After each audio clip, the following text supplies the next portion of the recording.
پس ان لوگوں کے عہد توڑ دینے کے سبب ہم نے ان پر لعنت کی اور ان کے دلوں کو سخت کر دیا۔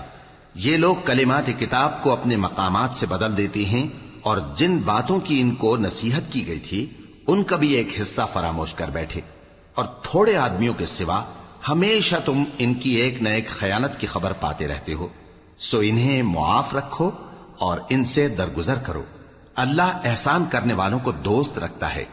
اور جو لوگ کہتے ہیں کہ ہم نصارہ ہیں، ہم نے ان سے بھی عہد لیا تھا، مگر انہوں نے بھی اس نصیحت کا جو ان کو کی گئی تھی ایک حصہ فراموش کر دیا، تو ہم نے ان میں قیامت تک کے لیے دشمنی اور کینہ ڈال دیا، اور جو کچھ وہ کرتے رہے اللہ عنقریب ان کو اس سے آگاہ کر دے گا۔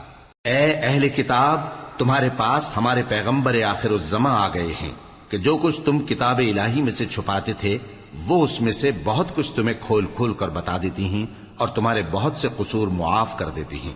بے شک تمہارے پاس اللہ کی طرف سے نور اور روشن کتاب آ چکی ہے، جس سے اللہ اپنی رضا پر چلنے والوں کو سلامتی کے رستے دکھاتا ہے، اور اپنے حکم سے انہیں اندھیروں سے نکال کر روشنی کی طرف لے جاتا اور ان کو سیدھے رستے پر چلاتا ہے۔